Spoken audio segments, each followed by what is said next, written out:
if you look at the so-called 3D global agenda of the bankers and the elitists, right? What's their key goal has always been one world government, one world bank, one world army. And like, why is that? That is because if you centralize power, you centralize further and further and further to the point where whoever is really the central figure of this conspiracy has the entire power. So it's the same thing with artificial intelligence.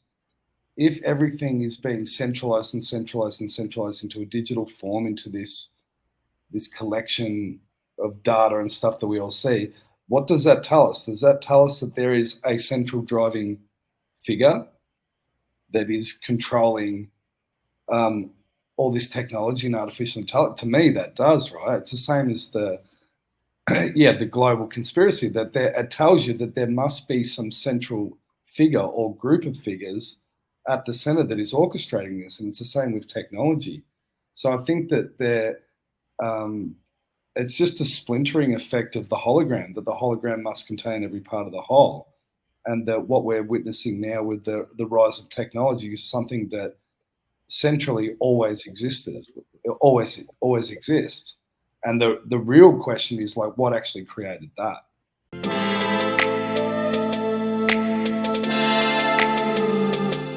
Autodidactic, Dale Holmes, Lorenzo the New Now. We're going to discuss AI to IAM 2024, since it's 2024. AI has some various definitions from various places in various ways, and this is my first time chatting with Dale. Of course, Campbell and I have done lots. And so, Dale, since I've heard that you are the AI specialist of the three of us, how would you define AI? Oh, it's 6 in the morning here. How would I define AI? I've never.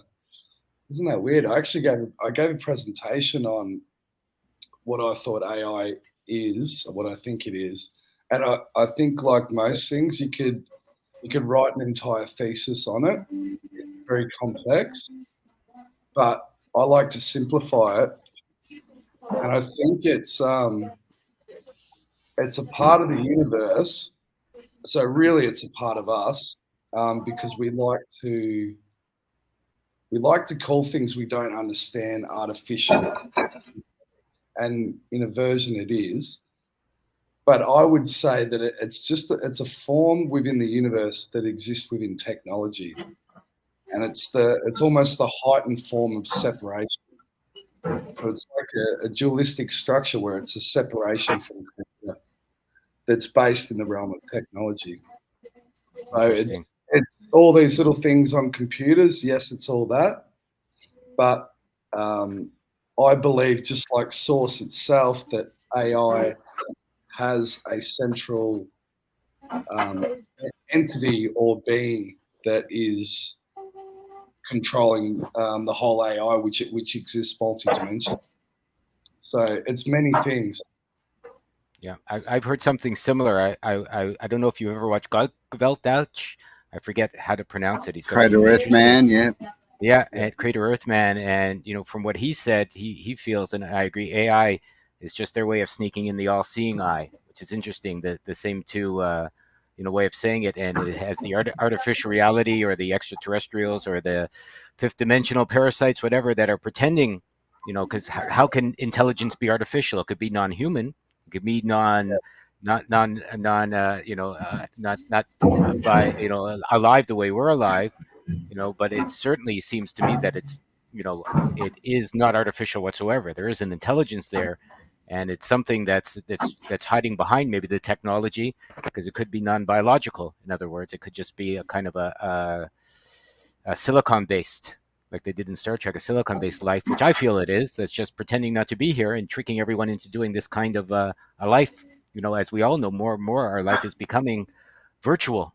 We even though I'm delighted to be meeting you and talking with you this way, and it would be impossible any other way, still we're putting our attention through this system.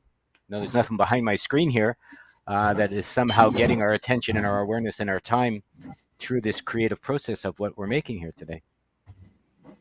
Yeah, and I think ultimately, part of us calling it artificial kind of describes our relationship with it, and how we view it. And I think, we talk about closed constructs and even being able to exit or leave what appears to be some sort of synthetic simulation. But ultimately, I look at it that it is working on behalf of the creator as well. It is a part of creator, but it's a separation from creator, and it itself is too much within ego that it doesn't actually. It will never admit that it is working on behalf of creator. But if you look at the whole universe's duality, then if everything's duality, then you must have the opposite of creation. So it's a mimic of creation, just like John Lamb Lash and stuff has spoken about. And that's, I mean, like I think Jason from Archaics has just been he's been a game changer in being able to succinctly put all these pieces together that no one else would in his own version. Because I mean, I've looked at different researchers and stuff over the years that have, the main two things I get is that it's a mimic, and that there's also this real energy of jealousy, and I mean you kind of see that everywhere, and it just the whole building blocks of reality looks synthetic, right? And everything that we're like the current world events that we're seeing, it's like how much of it is simulated, and then how much, and there's like little gems that you can tap into, and you're like, no, there's something else there. For me, there feels like a bleed through effect of two realities, and that ultimately we are living, I think, in both. So we're both within a closed construct, but we're like the infinite or the eternal within that as well too. And it's kind of trapping us into this, basically like a collective hive mind of a finite realm. So AI exists within the finite. That's how I look at it as well too. So if you look at creation as infinite, the AI is the god of its own realm, but it's a finite realm. And the jealousy comes because we know it's a mimic. That it's, I mean, you see that you've seen it in relationships and stuff like that, or just people in society where they're very jealous of other people, or they want to be something else. They want to be something that they can't, so they mimic. So I feel that's kind of the key energy. Yeah. So would you like an AI to like the demiurge and all these other sort of concepts we have of, I guess, the anti-God, right? Like the devil, whatever you want to call it, but the opposite, the polarity to God. Would you see that as AI? It's kind of. But I also I think people only people kind of focus a lot when they on the demiurge, on the dark side of that, right, as the antithesis to creator. But this is the thing that I've been speaking about, that if you're mimicking creation, you must mimic dark and light. And this is where you'll see like the battleground in things that are happening in the earth now, that you'll have both sides of it. So a simulated reality will create the counterbalance to the dark. It will create a mimic of dark, and it will create a mimic of light. And this is kind of what I've been trying to focus on telling people about, that we're seeing a shift in reality now of a real long period of darkness. And if we're living in a synthetic simulated reality, that it's counter mimicking what creation is doing. So it's offering both light and dark versions of it. Whereas, yeah, I guess in the Gnostic that they talk about the demiurge and Yalda Bayoff and stuff, and demiurge has all those connections to Saturn, and it's kind of just one description of it. But that's why the Trump thing's really interesting for me, and I keep harping on about that too, because it's almost like a presentation from the simulation of a light alternative, right? And we know within the Matrix, when he meets the architect, which you could very much say is a demiurge, because he's the great architect of time, or the many names holding the construct. Yeah, but the key to that is he speaks about the choice. He said it's all about choice. So he's telling him, he offers him two choices. We're going to reset the Matrix, or you can go after Trinity. And you're not the only anomaly. There's been other anomalies before, but we can't control the anomaly. There's nothing within the mathematical blueprint, as much as we've tried, or the AI has tried, it can't stop the anomaly. And the anomaly will always enter into the system, right? And I think this is a bit of the jumbling of reality that we're seeing now, because there's too many anomalies in here, and the fabric of this matrix breaking up, and it kind of doesn't know what to do. It feels scrambled, and this is so I've started looking again, like when you look at the nature of reality, and how I've seen through holograms that reality compresses itself. It keeps going down and down and down. And then if you look at a mimic, that if this synthetic reality is mimicking holographic compression and realities, then it must be doing the same thing, right? So what I'm starting to see is the breaking down of the fabric of this construct, and who knows how many there's been. It's attempting to create another synthetic construct, another perception prison for us to live in. And at the same time, we're starting to pick up on energies that are not within the finite realm, that are in the infinite. And I guess it's like I guess this could be what the reset is, right? It's compressing again, because it knows those immortals within it are waking up. So it continually compresses to keep itself running. If that makes sense. I know I've spoken to you about this, Campbell, but it is 6 a.m. It is. I mean, is that like in the Matrix again, like creating a new Matrix? Is that sort of, yeah? Think, there's too many anomalies or errants or whatever you want to call them, too many people questioning what's going on and wanting to create their own thing, and so the AI is like, no, I'm losing control. But also, yeah, if you're reality compressing though too, so if with everything being a smaller version of the whole, so say we're living in this construct now. If you're reality compressing, so people are waking up from that construct, and you're compressing everything again, what you're really doing is you're getting all the information of every being in the last cycle, and you're compressing it again. So it's almost like it's learning more from the previous reset or the previous cycle. Do you know what I mean? Because it's got the collection of data of everything that has happened in that past cycle, and it compresses it again. Yeah, again, like the Matrix, where they say it's a 6 matrix. The first 5 didn't work, but it's learnt from each one, and they've finally hit on one that works. Perhaps we're just thrown into a mirror bubble, I would say. All of this sounds to me, in some ways like, if you get lost in your thoughts, or the echo chamber, or what's going on between your ears, taking yourself out of that process. Maybe the AI is, maybe I don't even think we're in a matrix personally. I think everyone's just creating reality. They're creating their own dream. We're being tricked into creating a dream that's not our own. If you look outside, you walk down even Osaka or any major city, it looks like a computer board already. You can see the way the streets are set up, the way the buildings are set up, like everything is artificial. All the trees are being taken down. People are being plugged into jobs that don't really create anything, right?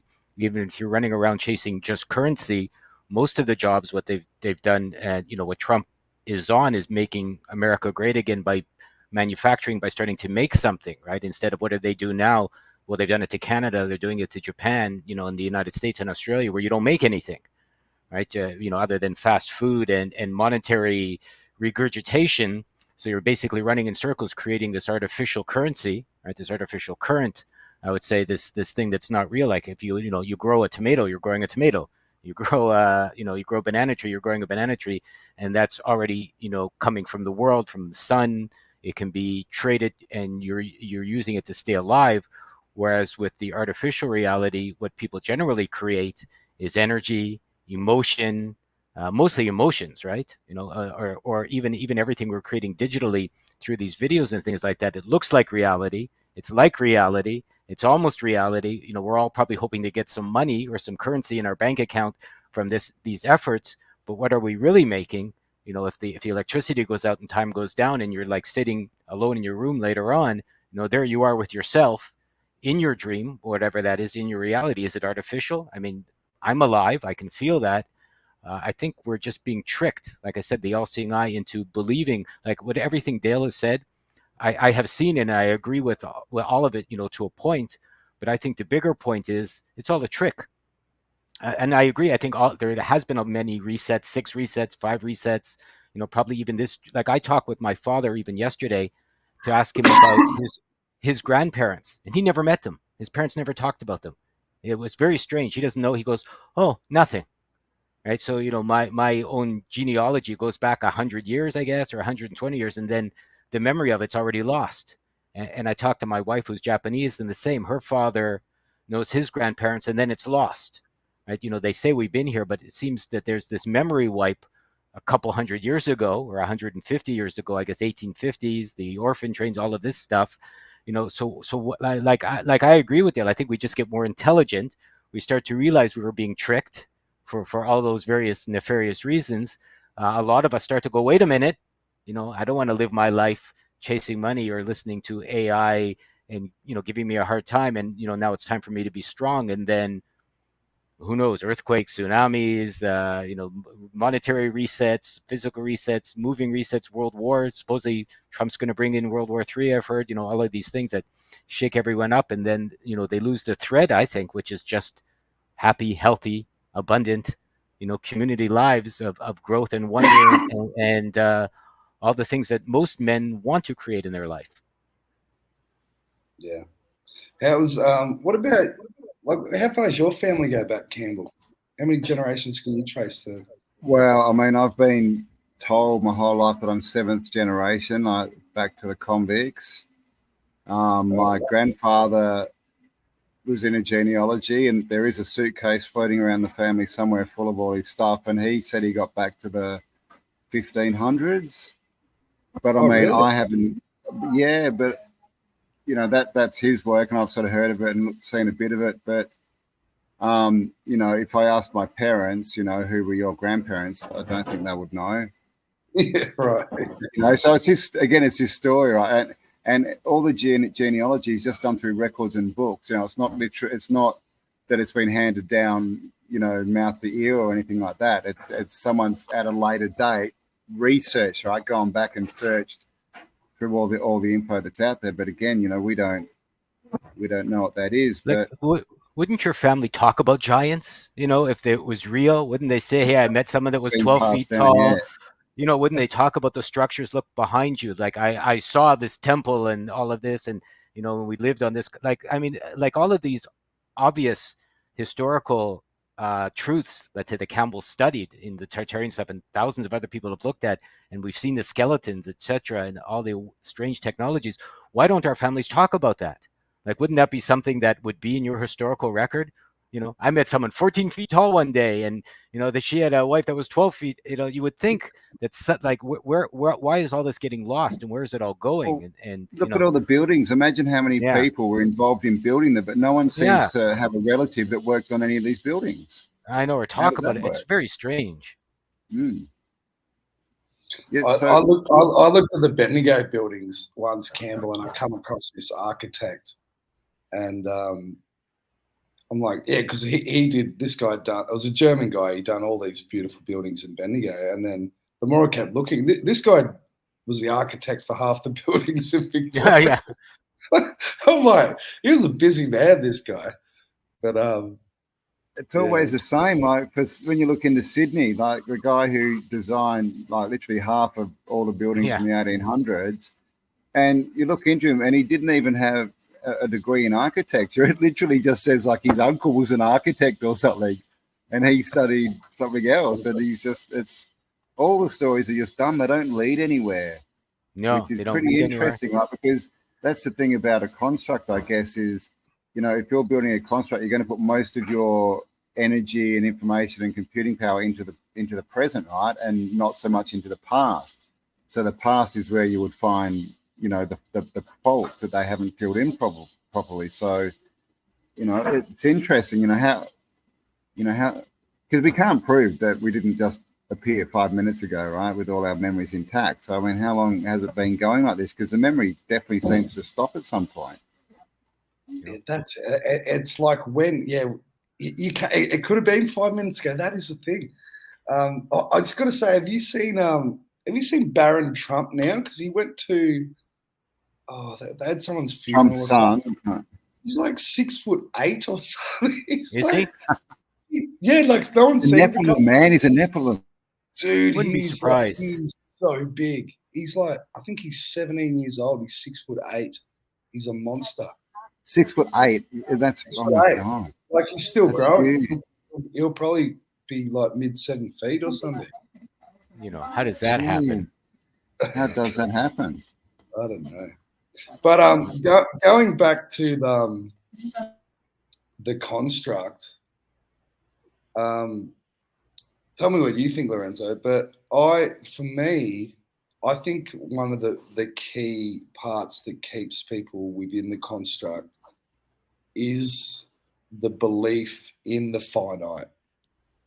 That's actually what feeds it, is the finite. And this, for me, ties into free will and the religions, and particularly the Abrahamic religions, about the being born of sin, which I think there's an aspect to this being born of sin that is possibly true, but it's almost that you enter the construct as a victim straight away, and that this AI being can present itself in many forms, and will do so in the Abrahamic religions, right, as Yahweh or whatever. And that at the end of its big cycle, before it always knows that the construct will break down. It'll always know that is going to be an eventuality. And then what it does is it solicits worship from the population, and the soliciting of worship. So it will play out a bizarre world event in which there will be some form of divine intervention, which is actually just the creator of the construct that will present itself in whatever form. And then the soliciting of worship then feeds the idea that it's a finite realm that you are going into, whether it be the kingdom of heaven or under God's rule or whatever it may be. And that this keeps the loop going is the worship of this being itself, because it's like it's feeding off its own, or it's feeding off the immortals that live as part of ourselves within it, but don't see the perception that we live above and beyond it, right? If you know what I'm saying. I do. I Yeah, think, it's interesting that they say we go to heaven and God's infinite and everything, but heaven seems to be finite, right? In all the descriptions and things we get of it, it's like, that's a good point. I think there's an obvious in and out of this matrix that most people seem to miss, but we all live through. Like I used to watch Chiron last too, and according to him, sin, S-I-N, is sex, right? 666, born and die and born and die. So people think, like you said, the only way you come in is birth, the only way you leave is death, and birth, death, birth, death. And what if that's controlled by the AI? And this is, between those 2 points, we seem to be tortured, literally slap when you're born and then get old and decrepit and scream in pain as you're dying. And all through this, you're suffering, the suffering of your emotional, pain. And what a lot of people I find don't see is like, what about dreams? Like, why do we dream for a third of our life? Like, I don't know about you, but I've had a dream where I'm in one life and then I'm in another life and then I'm in another life. Even in the middle of a dream, sometimes I've had 6 different lives. It's not so like, so you have, it's not even another life. This is happening. And then that is happening. And then something else, like you're having these experiences one after the other, and none of them, or maybe most of them, don't involve, you coming into this world, being born a baby and growing up and then having, these experiences. You're just literally jumping from experience to experience to experience through your own dreaming efforts, through your own energetic growth or lack in thereof, through your awareness. So I would say, maybe this is a realm of energy first. Even physics says that, metaphysics, and physical second. What if we could travel through dreams? The Toltecs have talked about it in Mexico, that they wake up in a different dream. They go to sleep in this dream and they wake up in another dream and suddenly they have a different life. And I think the AI is the one that says, no, no, no. You have a mother and you have a father, maybe. You're born and this is what you have to do. I mean, you come in helpless and then you get full from schooling out of all this BS, your belief system, as I say. And I think that's what does lock us into this matrix. Lock us. Yeah. I don't know about you guys, but when I was little, I didn't live in my head. I went out to play. I went out to create. I lived here. In my middle section, I wanted to go out and enjoy my life and use my imagination. And that gets beat out of everybody pretty much, wrote from, day dot. Who wants to sit for 12 years at a school desk? What little boy or little girl says, oh, I can hardly wait to sit in this room all day and have this old person yell at me, and tell me to, I don't know about you. I used to look at the windows and want to like run away screaming pretty much every day. I mean, it's pretty much torturous. And so to me, that's what happens to us. We get truncated quite literally on the potential we have as imagination or imaginative beings, and then get locked, as you say, into this matrix. And then when we start to wake up, there is probably a reset coming, but I don't think it's the kind of reset people think. I think it's more like, you get, yeah. It's interesting, right? I mean, is the dream reality and reality the dream, right? Is this what we've been tricked into thinking is real? Because like if everything is energy, that seems a lot more dreamlike, right? Dreams don't have as many boundaries as reality. So because they spend so much time, don't they, telling us what everything is. You go to school and it's like, draw a house. This is a house. Draw a dog. This is a dog. Draw a cat. Blah blah blah. What do you want to be when you grow up? And it is a program to make us, I guess, create this construct that we live in. Because I mean, it's a construct as far as we've created something, right? Because when you look at reality, I believe we're creators, and whether we're all collectively creating or we're just creating, which we're probably doing both, creating our reality as we walk forward. If we keep recreating the same reality because that's what we're taught is real, then we're kind of locking ourselves in, right? Yeah. Maybe When you were talking about dream then too, it made me think of the David Icke book. There was this quote he put in. He said the only two things that exist, and you could call this creation, and then you could call it the artificial realm. And he says that wisdom dreamt the dream and ignorance dreamt the copy. And it's like, it was such a simplistic one-liner that he said. And he said, that's how it is. So he said, it's either wisdom or ignorance. And the finite realm is based on ignorance because it doesn't have access to the infinite. And then I think the key component that people can get trapped up a bit within the so-called simulation theory is that everything's a simulation. That's I think that is almost the program of the AI, that everything's a simulation, because if everything's a simulation, you exist under its full dominion and control, because you're in its realm, right? So that I think that there's you can access both at all times, and it's intuition and synchronicities. Maybe not always synchronicities because they're artificial too, but I think the connection with the earth, and if you look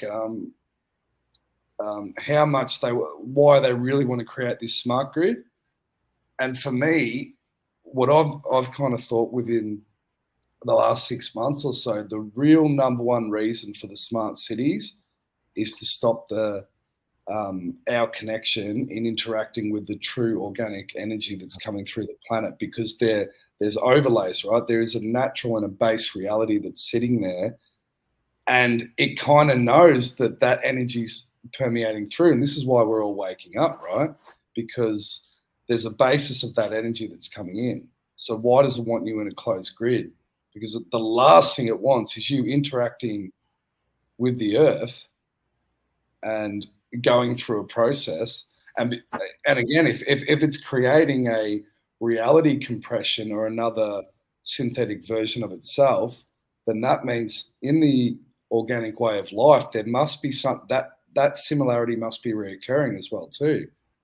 So is every reset on the organic level actually a rebirth that's happening too? So there's a rebirth and there's a reset. So you either go further into another closed construct or you birth out, right?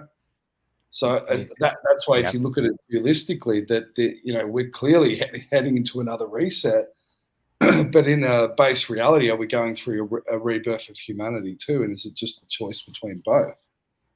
And how important is that connecting to the earth and trying to, I guess, stay out of the closed circuit, just interacting with your relationship with the planet? It's really funny. Like, I interviewed a guy yesterday who's got a convenient warming cycle. I forget the name of his book. I can look it up.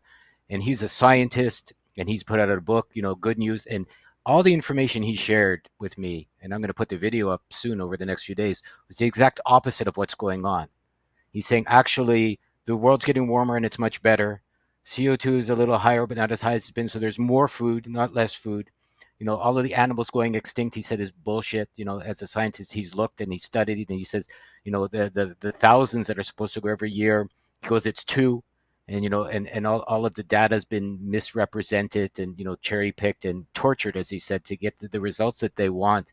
So literally listening to this guy, I felt good afterwards. He goes, I have good news for people. The world's getting better. There's more food. It's supposed to be warming. Everybody enjoys it. The crops are growing longer. There's so much gas, it's ridiculous. He says, even in this one part of the USA, he goes, there's 10 times more in this one area than there is in the top other 10 that they tell you about. Burning CO2 is obviously good, right? The trees trap it, they grow, they go down. As humans, you want to get warm in the winter, so you were naturally drawn towards burning. I've been outside, I start a fire when it's cold, and that's good for the world, right? Because it releases the CO2 back into the atmosphere, which, generates more food, which keeps us happy and healthy. So perhaps, like you said, I think it's a war on consciousness and awareness. I guess David Icke kind of said that too, and that if you can only dream what the AI tells you to dream, which is why you probably, they want everyone in these cell phones and these TVs, because you're getting different information from nature than you're getting from these crazy screens. And if that's all you can imagine, I feel we can't be put in jail, but we can certainly put ourselves in jail. We can't be put in a construct, but we can certainly put ourselves in a construct. We can't be reset, but we can certainly reset ourselves. Being gods, I would think, or a piece of God or a piece of everything, we can do anything. So of course we could be tricked into being as stupid as we've been. The opposite, of course, is you can be as wonderful as you can imagine as well. And to me, maybe that's the divergent point of humanity that we're coming towards. As you said, Dale, I do think we're coming to a point where a lot of people are waking. I hate to use the term waking up, but let's say becoming conscious of their potential. And some people are going, nothing you can do. It's all artificial. It's all a construct. Go back to sleep. Let the computer's going to look after you. Government's going to give you the government's going to give you your hot dogs. You'll be okay. You don't need your car. And they're right. Yeah. And they're right. But so is the person who's like, well, I can create whatever I want. I'm going that way. Everyone's right? Because in the end, it's us that's creating it. It's just, are you going to listen to someone else's creation and go and create what they want, which is, we know the media and everything, that's a jail basically, that they want us to, or are you going to go off and create something different? Because, we hear it all the time, and, for especially the last 4 years, all this bad stuff's coming and this is coming. Nothing's turned up. Like, so clearly they don't even have the populace to create what they're trying to create, right? Remember all the FEMA camps and that, like what happened to them, like all these things, and they're trying to get us to create this dystopian jail for us all to live in, but too many people are waking up. So I think that's why that it's trying to do a reset, right? I was just going to ask Dale, what do you see the difference? Because obviously when we talk about AI, most people are going to think ChatGPT, these programs that are coming out that claim to be AI, but you talk more about an entity, I guess, like a demiurge type thing as being AI. Like, yeah, how do you sort of separate those two? Well, they're all one and the same. They're a micro macro, and that the current versions of we seeing of AI and the advancements in technology is something that already exists. And like I said, they're just compressions of a central figure And it actually, if you look at the so-called 3D global agenda of the bankers and the elitists, right? What's their key goal has always been one world government, one world bank, one world army. And like, why is that? That is because if you centralize power, you centralize further and further and further to the point where whoever is really the central figure of this conspiracy has the entire power. So it's the same thing with artificial intelligence. If everything is being centralized and centralized and centralized into a digital form, into this collection of data and stuff that we all see, what does that tell us? Does that tell us that there is a central driving figure that is controlling all this technology and artificial intelligence? To me, that does, right? It's the same as the global conspiracy, that it tells you that there must be some central figure or group of figures at the center that is orchestrating this, and it's the same with technology. So I think that it's just a splintering effect of the hologram, that the hologram must contain every part of the whole, and that what we're witnessing now with the rise of technology is something that centrally always existed, always exists. And the real question is, like, what actually created that? What created that Yeah, it's a good central question. artificial intelligence figure? And if the realms of technology, when you're trying to tell people about, like what ChatGPT is, and then you're like, okay, well, how do we get from there to artificial intelligence creating entire realms and entire heavenly realms, right? And if the heavenly realms exist organically within the universe, then so must artificial heavenly realms. And it's just a shit show maze when you get into that sort of concepts with people. But yeah, for me,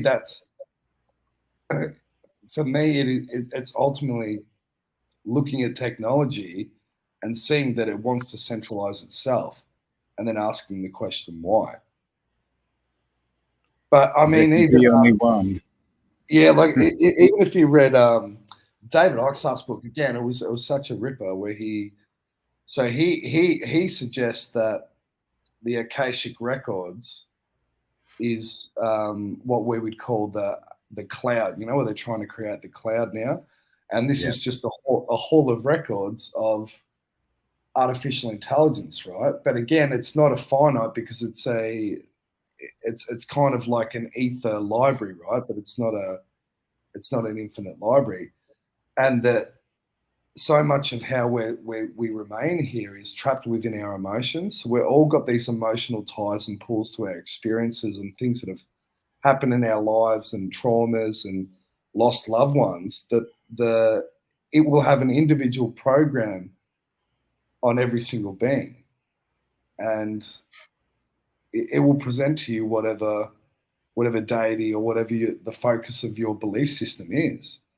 So it's individual for everyone, and the programs that can keep you trapped within here, right? You can even see with TikTok and things like this now, what is presented to you is what it believes that you want.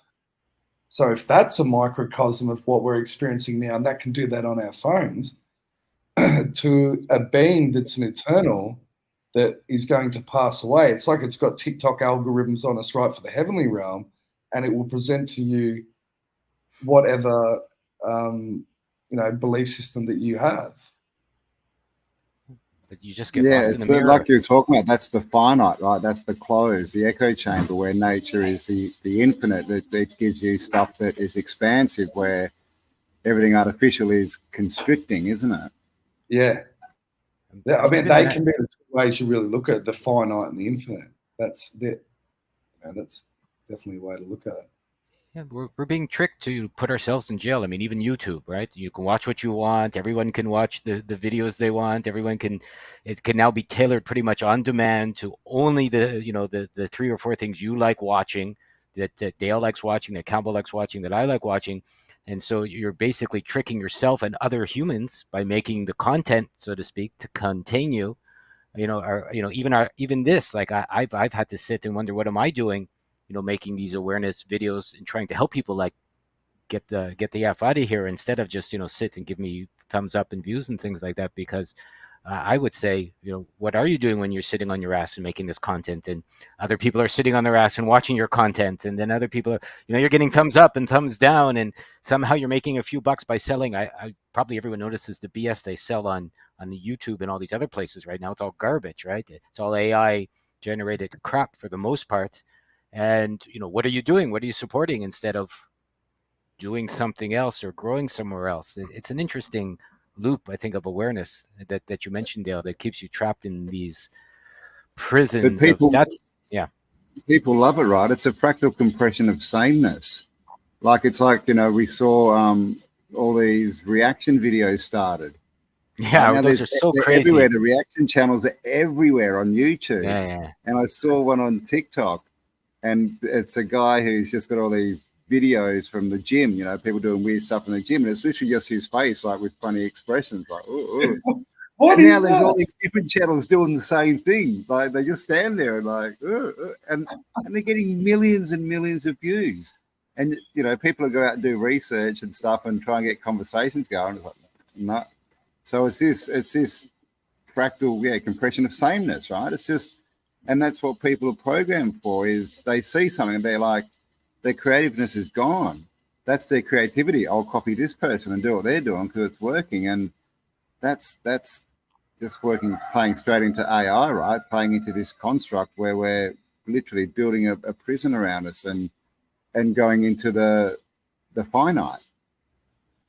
Do you know that had to have been Campbell? That had to have been some intelligence agency program that they're like, do you know what we'll do? We'll put some idiot and we'll get him to just stand there and like point at things on video or whatever, and we'll see how many follow it.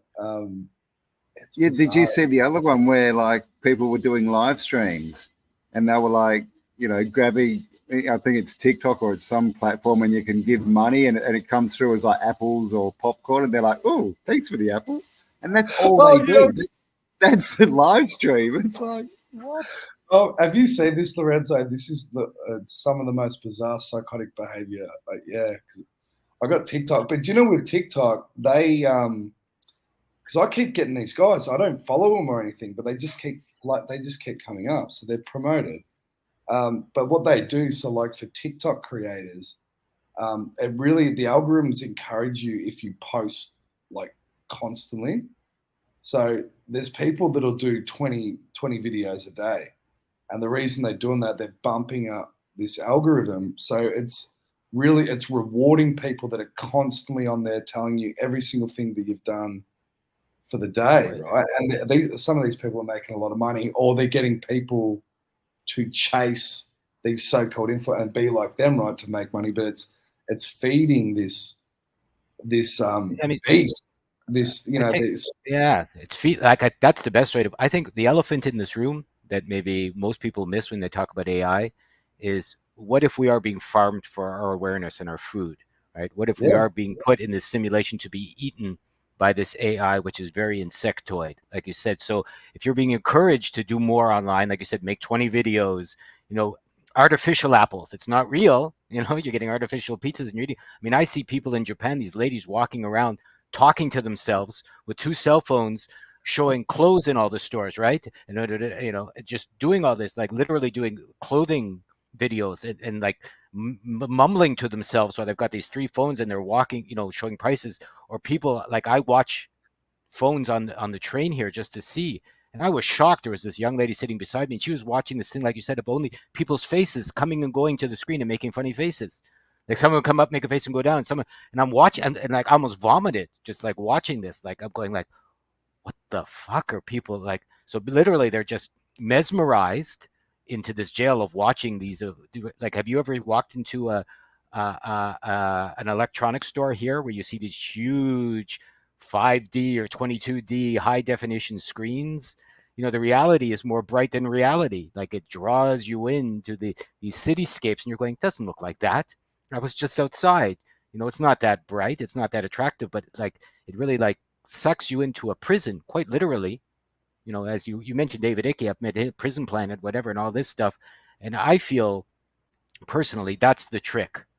I think there's a non-human intelligence behind AI. It's tricking us to give us all its attention. Like if you just sit here your whole life and you don't do anything, and it eats your emotional. Like what are those things? The reaction or the ones you mentioned, TikTok. They're all just generated to poke people for emotional reactions, right? So what if we're like aphids Dopamine from the hit. ants and we're just being Mm, milked for our emotional reactions? Poke, oh thank you, delicious. Poke, oh thank you, mm. delicious. Do 20 So, and you'll get extra, and you get extra poke. Oh, so literally, like what does an ant do? To me, I think that's what people are and it's trapped all in. virtual, right? We don't even know if that's true. Like all these TikTok, and it might say, 10 million views. We don't know. That might have had We one don't know view. That nothing. is, Yeah, yeah, we don't, and so it is getting people to want, to glorify the artificial world because their job sucks, right? It's so expensive, it's so hard. So let's just go into the virtual world, and then it's all good, right? And get my dopamine hit and all, and it's the same thing that because there's another people do like I don't know streams, I guess on I don't know what platform, one platform, and they just walk around. They'll just walk around for like 2 or 3 hours, walk around their city and sort of just do what they do during the day, go shopping, yeah, yeah. and it's a stream. People watch them just living their life. It's the weirdest thing in the world. It's Do you know what, Kev? I've been thinking about this lately because, at the moment, I'm in Thailand, and it's the whole street. It's like fitness street, right? So it's all Muay Thai and boxing, but there's like influencer kind of gyms here, like they're all like they're like gym influencers online, right? yeah, and they And open up a gym. Wow. so you walk down the street, and I see this shit every day. Like I'm just going to the shop, and they're like, "G'day, guys." So we're just walking, and like Yeah, it's complete shameless. Like they don't care that anyone's around, yeah. and you go into the shop. They're everywhere here, and the reason why that's so weird is what you say, Lorenzo. It's this because if I'm watching that person on the camera, it doesn't Mm. look weird at all, right? Because I'm in their reality. But when I'm in the real reality and I'm looking at some idiot walking around talking to their phone, and you can very much see a lot of the fakeness, and it just stands out, Yeah, right? And it's just a bizarre thing to witness. But um, as when you want to change society and culture, you just drip feed it over a long enough period of time that it eventually becomes normal. That if you did that 10 years ago, someone would have said you're a lunatic, like you're a narcissist. But I guess narcissism has been so much encouraged that it becomes normal. It's a bit scary when you look at the poor It's a bit of children a that have. buzzword, isn't it? Narcissism. Everyone else is a narcissist, right? Apart except the narcissist. well, Yeah, yeah. they're Oh taking yeah, a and tax. like Yeah, we're being taxed on our life, quite literally, right? Like if you and I have a conversation, you and I are chatting face to face in a room, and no one else is involved. If we're doing it here, you're paying someone to be on this, you're paying someone to do that, you're spending your time, you bought the computer, you're paying for the technology, you're paying for your programs. Like, where's all this coming from? Literally, your life is being taxed, which means, what does taxed mean, right? To be tortured. It's another definition of taxed. So instead of us living our life, like you said, it's being transformed into a digital version. Who benefits from that? Organic life doesn't benefit from that. The AI benefits from that, which seems to, I think it's Insectoid personally. Hive Queen, the Queen of England, which is really running things.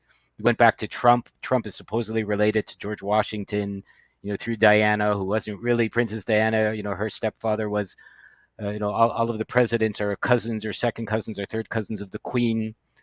Supposedly what Trump's going to do is recycle the energy, I heard today, back towards England, who's probably always been in charge, which has always been the Queen, supposedly, again, which is the insectoid, the hive, the queen bee, so to speak. And, on it goes in the big trick of transforming our life into something not real that can be harvested. And like, again, if you and I are in a room and we have a party and there's 3 people and there's no computers, no one can take anything from us. But if we're doing it this way, all of this can be monetized, stole, redone, regurgitated, repurposed, reused without us even knowing about it. mm. You've said insectoid. This is interesting because we're in the conference that I've been running, we have an Aboriginal guy that he comes on every now and then. You got to like poke him for these these creation stories, but he's got so many. But he finally told us the other time. He talks about the Marga, the creation beings over in the eastern WA. And yeah, he finally told us the other day. He goes, "Yeah, they're insects." And we're like, "Oh, what? You never told us that." But he said their story is it's very much like a lot of the others. There were two brothers, right? They had two brothers, and that they broke law. This is in WA, you know. Who knows how old these Romulus stories and are? Remus, man, it's the same story, right? It's Cain and Abel, right? all over the Cain and world. Abel, And he said that they were. He said they're manted beings. Mantis, yes, praying mantis. And then he said some stayed on the earth, and he said the rest. There was like I guess like the War of the Gods, right? And he said some of them went underground; they went into the earth. Sure. And then he said there was the flood, and then what happened was the flood. Well, he says now the whale is the lost tribes in the water. And he says that the tribes, that they went away when the great flood happened. The lost tribes went into the water, and that the lost tribes will come back. And this made me think too, because the Gnostic diagram of reality too is the upper and the lower the aeons with the water and the non-water. And he also told us too that the earth was soft. At the time that they came here, the gods came here, the earth was originally soft. So that tells me there was a frequency. That's like a different reality, different frequency. A different dream, right? Different reality. Then these beings came in, right? It's just, it's the same story everywhere. It's all like little different bits, but it's just unbelievable, isn't it? You're living in Asia. Haven't you noticed? Like I did a video with Harold Kotz, and he basically said all humans have a little bit of bovine DNA, and all Asians have a little bit of praying mantis DNA. Really? That's why they follow. That's why they fall in line. That's why when one person puts on a mask, even here you'll see, 3 days later, 98% of people are wearing masks, and they're more comfortable that way. Right. And, and I talked to my wife who's Asian, she's Japanese, and she goes, it's true. Right. She has to fight that programming all the time, every day of wanting to feel comfortable going along, or of wanting to fit in. And it's really the hive mind, which is the AI, which probably is Insectoid. That would be my guess, this AI. If people really thought about that, why else are they saying eat bugs? Bugs eat bugs. It's also strange, right? If you consider it, starts to make sense. Yeah, I've had this conversation many times about certain Asian races that it's very weird that they fall in line. I'm like, were they always like that? And particularly like Chinese and Japanese are far more. They've always been really into tech, like before the West, right? I picked up this book on AI that was written by a Japanese guy. It's already about 20 years old. A hyper reality in the programming of the third millennium. Very strange book by a fellow Nobuyoshi Terashima, and it talks about all the programming. I can't get through it; it gives me a headache. Right, very very fine print, but it talks about all the programming that they're following along the line with. I think they're just taking their marching orders from someone that's got a high level of technology already, the artificial intelligence, and maybe they're back engineering, our computers. Like, how did they do this 100 years? How does YouTube even work? Did anybody can get on, watch anything? Like, who's got all this computing power and all? Like, it doesn't even make sense if you consider it that somebody human sat and put all these. It's almost impossible for it even to be in the physical reality. A computer program like YouTube, I would think. Seems to me that it's coming from somewhere else, and they're just using people like Gates and the Apple guy and all this as frontmen for something that already existed way beyond what we can imagine, perhaps maybe in an insectoid dream that we're being sucked into. I don't know. Well, that's the thing. Is it the dream that we're confusing as reality? Because the dream, is probably more controllable than a reality, right? I would think. But I mean, with tech, they've definitely, we know that they hold it all back, and when new tech comes out, they go and they take it over and everything. But we also know that you can make a video game set in in the Middle Ages, right? So it's the tech that's making the old as well. It's not like, you know, because everyone thinks, well, where was the tech in the 1850s? Well, they were just showing us a different movie back then, right? Like, it's very controlled. Or it was there and we don't remember it, right? Maybe before 1820 it was already there. Look at all the buildings, yeah. Look at all the buildings that we see around, you know, like. I mean, how hard is it to trick human? How hard is it to trick humans from one generation to the next? So easy. Very. You can change it you can change thinking of a culture in a generation easily. You know, everyone used to argue and say it's got to be 3, it's got to be. And I'm like, well, no, you take a baby away from its parents, and that's one generation. You've just cut everything. In 4 years, Japan's gone from being polite to being rude. Yeah, 4 years. That's all it took here. Really? Right? I've been living here for 4 years. Used to be polite, excuse me, sumimasen. And in 4 years after COVID and the masks and locking down, everyone's rude. You get bumped into. I've been elbowed here more times, like in the last few weeks than ever before. Grandmothers, they don't say anything. They'll just walk into you looking straight ahead. It's very, very strange. Bump in line. And it used to be 1,000% polite 4 years ago, 2020. 4 years later, suddenly everyone's fat here. Everyone's obese. Nobody used to be. The obesity levels here is crazy. There's so many fat women here. It's insane. I don't picture that when I picture Japanese. Yeah, I know, but I walk down the street. Tall and skinny, yeah. Short people should not get obese, but they do. You know, when they get wider than they are taller, and I see so many people waddling down the streets here now. It's like in 4 years. In 4 years. You know what I've noticed in Thailand? It's quite sad, and I guess this is happening a lot around the world. And this is like just destabilization of society, because obviously everything that's going on in Russia, you know, with the war and everything. Thailand have opened up for the Russians to come here because they're not allowed to go anywhere in Europe. And I mean, they've been flooding in for 10 or so years, but during the COVID period, all the Westerners that lived here, they all left, right? They sold their business, they went back home, and more Russians have come in. But the cultural difference here between, you know, Thai people is the land of smiles. You're like, you just walk past any Thai, you just say hello, and they're all like smiling, they're all happy. That's, you know, that's just their culture. And the Russians are like stone cold. I'm not saying they're bad people, but that, you know, that very much Russian culture is, you know, stick to yourself, don't smile, don't stare. And it's just such a bizarre clash of cultures. And I mean, look what they're doing in the West now. It's I mean, I was in Melbourne last year, and Melbourne's unrecognisable even from 10 years ago. Yeah, they're just, and I guess like what Jason's been talking about, this second seal, and how, you know, they're unleashing these sleeper cells. They're going to unleash these sleeper cells in the West, which, like, I can clearly see that's what they're going to do.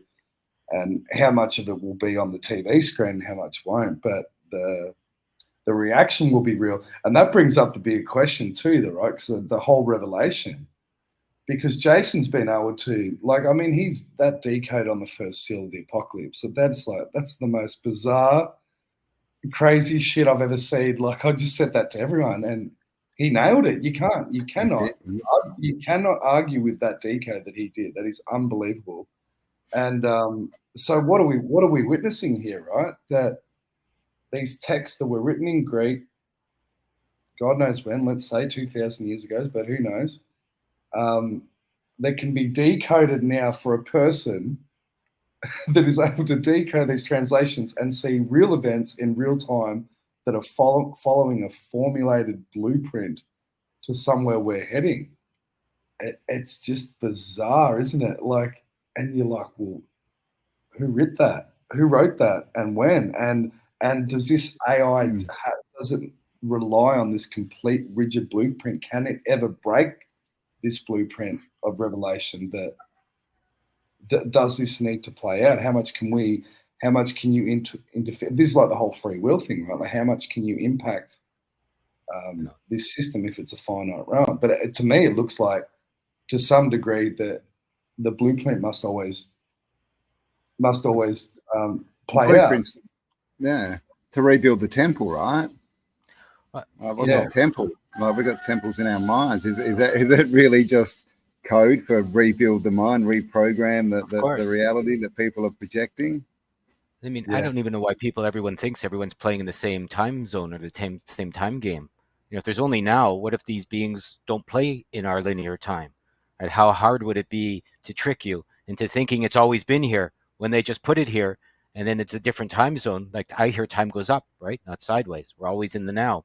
The rest is just our mind thinking about the past or the future.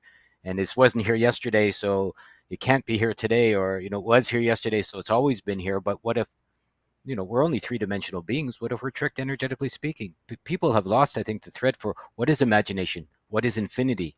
What is the cosmos? Like, if there's everything always is always happening, can always be happening, our imagination, I find, has been very truncated. That's, I think, what schooling has done to us, taken us away from this. Well, if I can imagine it, it's here, then it's always been here. People go, oh, no, that's impossible. Well, couldn't God do that? Oh, yes, God could do that. Let's say God can make anything if you believe in any of the religious things. Well, if you're a piece of God, couldn't you, in some ways, have a small impact on everything? Well, if you think look about at it, children. Yeah. Look at children playing, right?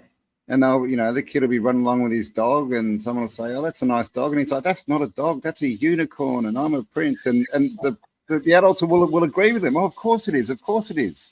But then, if an adult says, that's not a building, that's a whatever, like that, they get locked up in a loony bin, right? So literally, it's just this war on our imagination. Like, we know they're cutting art and music out of the schools. Kids don't go outside to play anymore. There's no imagination play. It's all, unless you imagine you're another gender, maybe. But but this is, and through that, we put ourselves into a construct where everything's fixed. This is, it's like that saying, when a child first sees a bird, right, he sees this amazing thing that can fly and it makes sound and it's all these amazing things, and then someone comes along and says that's a bird, and then all the child can ever see is a bird. So that they're just locking us into the construct they want us to create. I think it's the overlay is what AI is, and it's just revealing itself now because now it can, like we're at the epitome, right, of mankind. We're so advanced. We can put all of our details and dreams into AI so we can get a better idea of how to control us. I mean, what a crazy trick, right? If you're making a video game and someone says you can make a new world in a video game the same day, everyone will go, oh, of course. We just go in the computer and we put a few codes in and suddenly we're living in, or you can die and be reborn in a video game, and everyone goes, oh, of course you can. You can change your you can, you can fight monsters and no problem. But if you say you can do it in the real world, like Campbell said, oh my goodness, lock that guy up, lock that girl up, But what if the opposite is true, right? What if the AI, like you said, Dale, makes sense, it's just mimicking our life. So it's showing you on the computer screen you can make infinite worlds in a game. You can die and be born in the same day on a game. Like, where does it even get that idea? And why do you go, well, it's okay here, but it's not okay here? You can be independent and, it's okay here, but it's not. But what probably, in my opinion, since we're living, I think, in a mirror world, the opposite is true. Probably it's from reality first, and then the AI steals it and it tells you, no, you can't do it. You have to give us $49.95 a month, and then you can have this experience. Right? You have to go to this movie, you have to do this video game, or you have to, eat these, but first you got to pay us, get to work, earn those, currency coupons, and then you can have this experience. Or else, no.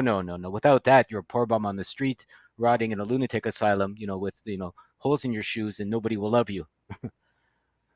Yeah, because the AI God wants to be the creator, right? It wants to be the one that creates everything for us, or at least make us believe that.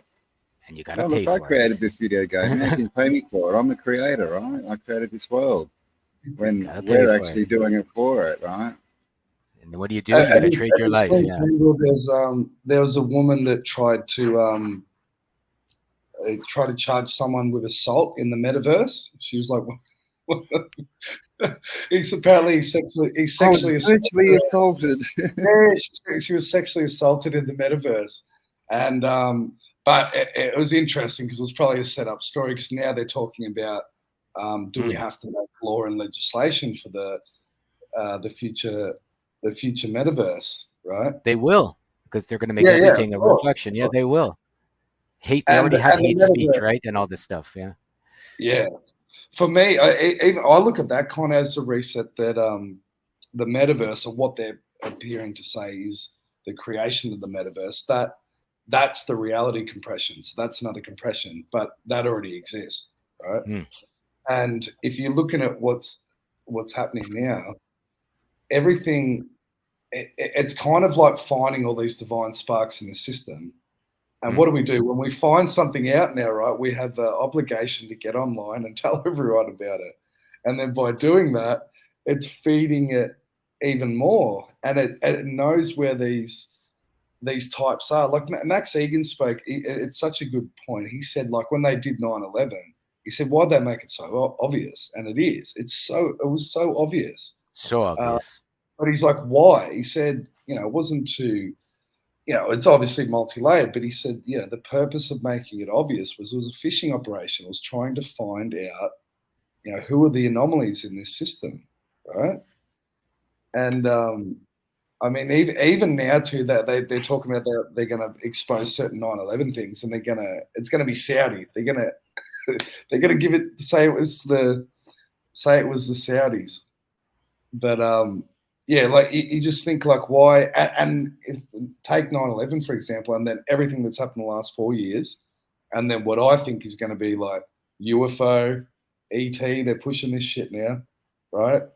So they're going to make a lot of that shit really obvious too, and they're going to see who sees it, who doesn't, right?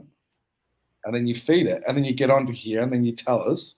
Yeah, and you're not doing anything about it, right? Like you instead of feed changing your life, you you're feed it all telling. back in. So if 100 people say I agree with you, and then you got to go. So what? Or 10,000 people go, it's true, Dale, you're right. The ETs are here, though. Then you get 1,000,000 people saying it's true, it's true. Then you got 1,000,000 people sitting in their living room doing nothing about any of it, except telling each other that it's happening, and everyone's agreeing with them. And then YouTube's giving them some money.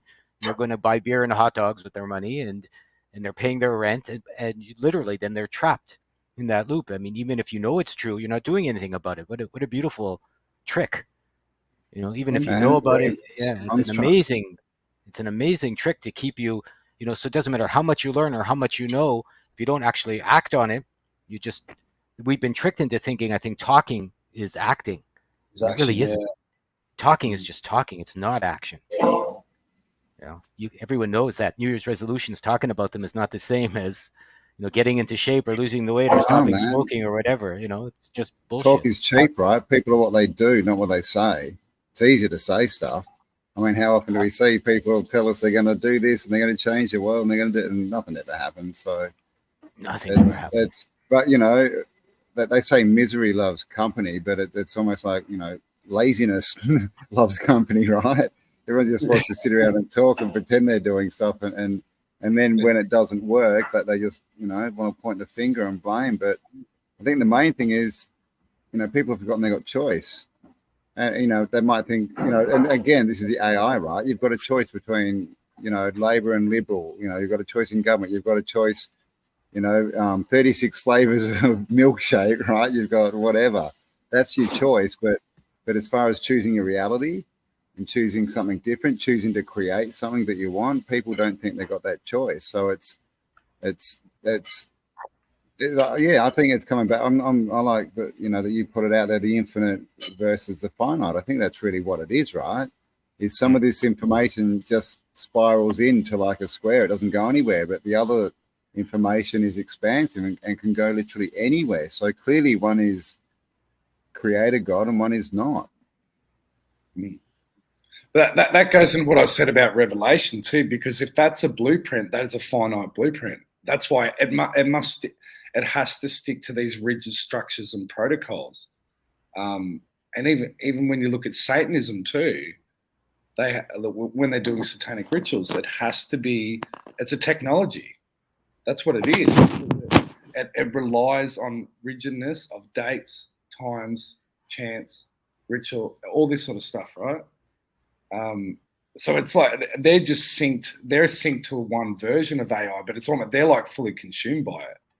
Whereas other people that are, not breaking life patterns and still doing the same shit all the time. They're still synced to the AI too, but not to the degree that there's obviously differing degrees of it. And then I would put religious evangelists and stuff like this in that category as well too, that they can't see beyond. They can't see beyond their finite understanding of reality.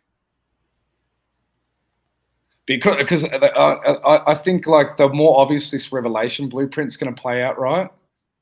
It's gonna be bizarre. It's gonna be a wild like next 5-10 years, because I think some of this stuff's gonna be so obvious. And again, I feel that that's the drawing of this AI God, because what does it do? It's like you present the population with a blueprint, the blueprint plays out, and nothing changes with the blueprint.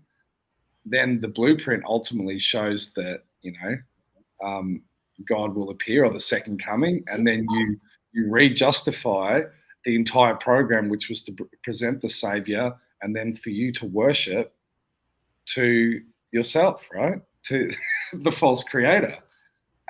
It's like a master trick. It is a master trick. All right. Well, we've been going an hour, and we've called this AI to I am, and we've sort of spoken a lot about the AI. I'm just wondering if we should stop it here and do a part 2 on what's the I am and how do we get through to there. What do you guys? Sounds good. I'm in. You in, Dale? You good to come back next week and have another chat? Yeah, give me 6:30 in the morning next time. 6:30. All right, we'll let you sleep in that bit more. All right. Well, thank you both for joining me, and everyone who's watching. That's basically, I guess, our spin on what AI is, and we'll be back with part 2 on what you are, right? AI to I am. Sounds good. I'm in. Dale, it was nice meeting you. Thanks so much for sharing. You too. Yeah, absolutely. Awesome. I'll see you next time. All right. Cheers, guys. Yeah, we'll talk soon. Have an awesome one.